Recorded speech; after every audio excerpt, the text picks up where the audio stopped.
Buenas a todos en este nuevo podcast, en este nuevo ratito de historia. Hoy os voy a contar una historia de una ciudad que, si bien es conocida, porque la vais a conocer cuando os hable de ella, no es muy conocida la historia. La ciudad sí, la historia, al menos para gente que sea de fuera de esa región, y ahora comprenderéis por qué, y que creo que merece ser conocida. Hoy os voy a hablar de la reconquista de Vigo durante la Guerra de Independencia Española, el 28 de marzo de 1809. La guerra, es verdad que empezó el 2 de mayo de 1808, pero este episodio que os cuento ocurre el 28 de marzo de 1809. ¿Por qué es importante? ¿Por qué quiero contárosla? ¿Por qué creo que merece la pena ser compartida? Porque es la primera ciudad de Europa en echar literalmente a palos, a tiros y a coces, como se suele decir, a los soldados de Napoleón de una ciudad. Por lo cual creo que merece ser recordada. ¿Cuál es el contexto? Bueno, pues el 3 de enero de 1809 las tropas francesas entran en Galicia sin apenas resistencia por parte de algunos focos guerrilleros, de algunas personas que, intentan plantar cara.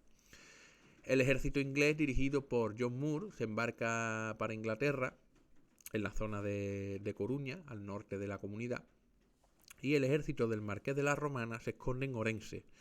¿De acuerdo? Los franceses entran en La Coruña el 18 de enero, en Santiago de Compostela el día 20, el 21 en Pontevedra, el 26 en Ferrol y el 31 en Vigo, tomando la totalidad de lo que es hoy la Comunidad Autónoma de Galicia, que no obstante tenemos que tener en cuenta que posee muchos bosques, zonas montañosas, pantanos y que, para un tipo de lucha guerrillera es ideal. El 27 de marzo de 1809, los gallegos ocupados en el asedio de Vigo proclaman a Morillo, el militar Pablo Morillo, coronel. Este rápido ascenso se debe a la necesidad de tener un jefe único de este rango, condición que exigía el coronel francés y gobernador militar de Vigo, Jacobo Antonio Chalot, para rendir la plaza. En Vigo intimida al comandante francés y mantiene conversaciones con el capitán de fragata británico que comandaba el bloqueo marítimo en la ría de Vigo. El 28 de marzo, los hombres al mando de Morillo atacan las puertas de Vigo, logrando en 2 horas que los franceses entreguen la ciudad. Tenemos que tener en cuenta que aquí participaría también un hombre importante, ¿de acuerdo?, como Bernardo González del Valle, conocido como Cachamuiña. Este hombre pues obtendría posteriormente el rango de gobernador de la provincia de Tui, gobernador de la villa de Vigo y sería coronel. ¿Por qué es importante? Porque al inicio de la guerra de independencia, pues lucharía contra los franceses en forma de guerrilla, retirándose después a León con su milicia, después de participar en la batalla de Balmaseda, Río Seco y Espinosa de los Monteros, y que tras contactar con el Marqués de la Romana tomaría el mando sobre la guerrilla de la zona de Orense. Empezó a reunir soldados dispersos, que fue incorporando, y su compañía llevó a cabo importantes acciones en Orense y en la comarca del Deza. Y es en la reconquista de Vigo cuando derribaba la puerta de una de las puertas de Gamboa, de la villa de Gamboa, a machetazos, después de ser disparado por los franceses en varias ocasiones. Tras ello sería designado gobernador de la villa y en 1811 se retiraría por sus heridas y por su situación de salud. Pues tras la capitulación, el gobernador militar de Vigo, Chalot, quedó cautivo junto a 45 de sus oficiales y más de 1.200 soldados franceses. También quedarían en poder de los españoles los pertrechos y la tesorería francesa, que ascendía a unos 150.000 francos de oro, muy importante tanto para las acciones guerrilleras como para la vida diaria de las personas que se veían necesitadas o privadas de alimento y de armas, de munición, en fin, lo que es la guerra. El dinero, como decían los antiguos griegos, el dinero es el nervio de la guerra. A día de hoy, en nombre de 2 calles de la ciudad conmemoran los hechos, la calle Victoria y la calle Reconquista. Existe también un monumento a los héroes de la Reconquista, el cual fue inaugurado en la Plaza de España de Vigo en 1947 y más tarde trasladado a la Plaza de la Independencia.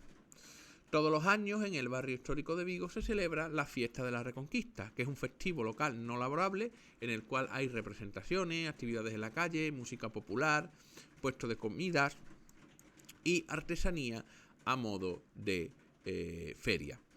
Cabe decir que como reconocimiento al pueblo de Vigo, a la ciudad y a los hechos, porque fueron hechos históricos, los primeros hombres que logran expulsar la primera ciudad, la primera población que logra expulsar al todopoderoso